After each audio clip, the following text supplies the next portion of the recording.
इस वक्त मैं खड़ा हूँ एरच, जो ऐतिहासिक नगरी है, एरच के नाम से जानी जाती थी, जो मद्य भागवत पुराण में भी इसका जिक्र है और मत्स्य पुराण में भी इसका जिक्र है एरिकक्ष के नाम से। और आप ये देख रहे हैं जिस वक्त जो ये बना हुआ है बीच में टापू, ये किसी ज़माने में सबसे बड़ा बंदरगाह हुआ करता था। और इस बंदरगाह में यहाँ से जो कि नदी बेतवा नदी है और चाके चंबल और क्या नाम है जमुना और उससे सबसे मिलती हुई हैं, इसलिए इसको दशाण क्षेत्र बोला गया था। और उस दशाण क्षेत्र की राजधानी एरिकक्ष थी ये। अब ये देखते हैं जो टीले बने हुए हैं पूरे, यहाँ से जो ऐतिहासिक टीले बने हुए हैं, वो मंदिर भी बना हुआ है एक जो मड़िया महादेव के नाम से प्रसिद्ध है आजकल। ये प्राचीन काल में ये अपनी भव्यता, एरच अपनी भव्यता का प्रतीक थे ये, कि कितना भव्य था, ये विशाल था। और ये जो बंदरगाह था सबसे बड़ा बंदरगाह माना गया था। इसका कारण था कि ये विदिशा यहाँ से जमुना आदि से लेके और ये जो 10 नदियाँ इस पूरे क्षेत्र में, इसको दशाण क्षेत्र बोलते थे। ये उज्जैन तक पूरा यहाँ से व्यापार होता था।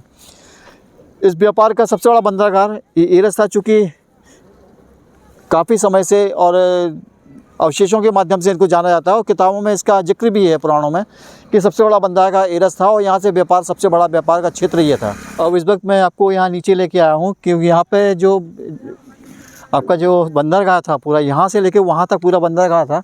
और इस पर जो यहाँ से जो व्यापार हुआ करता था एरिकक्ष का, वो यहीं से शुरू होता था। आप देख सकते हैं कि ये जो प्राचीन टीले हैं, आपको दीवारें भी दिखेंगी इसमें। और ये जो यहाँ की जो भव्यता थी, ऐतिहासिक भव्यता थी, पुरातत्व में लिखा बताया भी गया है कि पुरातत्व में जो बताया गया कि यहाँ बहुत भव्य ये नगर था एरिकक्ष के नाम से। दूसरी चीज़ क्या है कि ये 3री और 2री शताब्दी में इसका जिक्र आता है। और उसके बाद जो बौद्ध ग्रंथ है पेदवत्थु, उसमें भी इसका जिक्र है एरिकक्ष के नाम से। एरिकक्ष नाम कैसे पड़ा, इसका दूसरा पहलू ये भी है कि जब मद्य भागवत पुराण के हिसाब से जब यहाँ पे भगवान श्री कृष्ण को ऋषि ने जब श्राप दिया, तो जो घास होती थी यहाँ पे वो एरक नाम से होती थी। वो सिर्फ एरच बेतवा नदी में पाई जाती थी, जिसको आज बुंदेलखंडी में दूसरा नाम देते हैं। तो एरक घास से और कक्ष के नाम से पूरा इसका नाम एरिकक्ष पड़ा।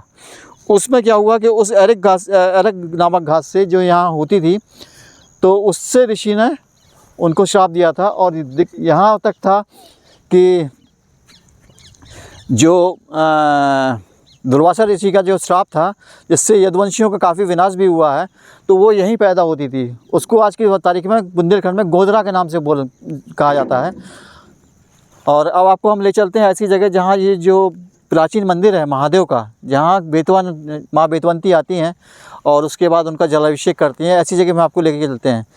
दूसरी चीज़ क्या थी कि इसमें वर्मा जी थे, उन्होंने भी उन संवत 1192 में इसका जिक्र एरिकक्ष के नाम से आया हुआ है।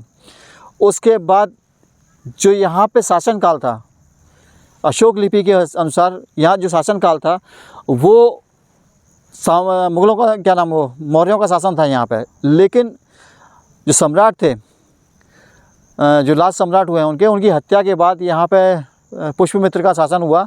और ऐसे जो सिक्के मिले हैं, ताम्रपत्र में जो सिक्के मिले हैं ताम्र के, उसमें ये लिखा हुआ है कि यहाँ पे अग्निमित्र नाम का शासक था, जो विदिशा का शासक था। और आगे आपको ले चलते हैं मड़िया महादेव की तरफ, जहाँ इतिहास की दृष्टि से आप देखिए कि बेतवंती गंगा स्वयं उनका जलाभिषेक करती हैं।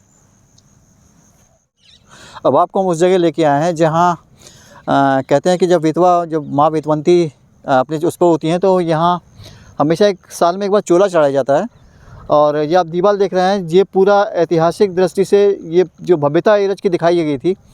और जो परमादेव जो विक्रम संवत में लगभग 1230 में जो ताम्रपत्र मिला था महोबा में, उसमें भी इस चीज़ का उल्लेख दिया गया है कि पूरा एरिकक्ष जो था वो ऐतिहासिक नगरी थी और प्राचीन नगरी के साथ साथ ये भव्यता के प्रतीक थी। और सबसे बड़ा बंदरगाह, इसको दशाण भी कहते हैं, दशाण की राजधानी।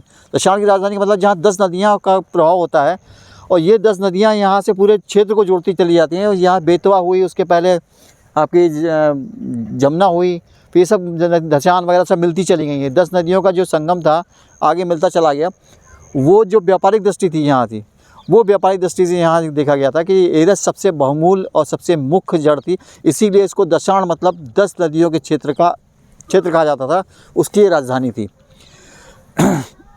उसके बाद इसको कभी ये उनके मौर्य शासनकाल में भी रही, उसके बाद पुष्यमित्र के शासनकाल में भी ये विदिशा के अंडर में रही, क्योंकि विदिशा शासनकाल वहाँ से यहाँ तक जुड़ता था, इसलिए जो भी व्यापारिक होता था वो इस क्षेत्र से होकर जाता था, इसलिए मुख्य रूप से इसको राजधानी घोषित किया गया था।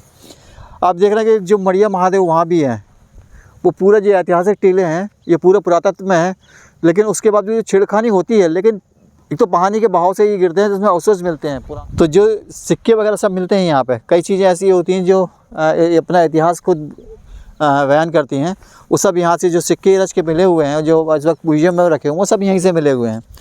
और ये जो पूरा पुरातत्व का है, ये जो ये धरोहर है पुरातत्व की। और उसके बाद अभी एक मणिकर्णिका के घाट जो बनारस में बना, उसकी तर्ज पे एक घाट बनाया जा रहा है यहाँ पे, जो मुख्यमंत्री आदि योगीनाथ के द्वारा ये बनवाया जा रहा है शासनकाल से। तो आपको एरच के बारे में थोड़ी जानकारी नहीं थी। दूसरी चीज़ क्या थी कि एरच को हिरण्यकश्यप और प्रहलाद से भी जोड़ा जाता है, चूँकि यहाँ होली का जो उद्गम स्थान है, वो कहते हैं कि होली यहीं से शुरू हुई है। और पास में एक डिकोली है जहाँ डीकांचन पर्वत से वहाँ भक्त प्रहलाद को फेंका गया था, चूँकि वो भगवान विष्णु के काफ़ी भक्त थे, और उनको हिरण्यकश्यप चूँकि हरिद्रोही के नाम से जाने जाते थे, उनकी विष्णु की शत्रुता थी, तो वो कभी नहीं चाहते थे कि हमारा पुत्र भगवान विष्णु की उसमें भक्ति में रहे। तो उन्होंने कई बार मरवाने की भी उनकी कोशिश की, उसमें उन्होंने एक बार जलवाए भी, और होलिका जो अपनी बहन को गोदी में बिठाल के, जो बहन थी उनकी, प्रहलाद को गोदी में बिठाल के जलाने का प्रयास किया, लेकिन ईश्वर की मर्ज़ी से वो बच गए और होलिका जल गई थी। वहीं से होली की शुरुआत भी हुई है। ये इस चीज़ के बारे में हम आपको अगली बार बात करेंगे, क्योंकि आपको जो ऐतिहासिक दृष्टि से हमें दिखाना था कि एरक और कच्छ मिलके एरच बना हुआ है इसका नाम।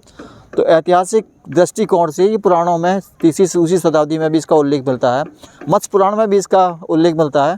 तो इसके साथ मैं धर्मेंद्र खरे, विरासत न्यूज, और मेरे साथ सूरज खरे जी भी हैं, और ऐसे ही कई वीडियो आपको लगातार हम दिखाते रहेंगे। और दूसरी चीज़, अब एक वीडियो आपको और हम दिखाएंगे कि एरच का पतन कैसे हुआ। झांसी की सबसे बड़ी मंडी होने के बावजूद भी इसका पतन धीरे धीरे क्यों हुआ, उसके बारे में हम आपको दिखाएंगे अगले एपिसोड में।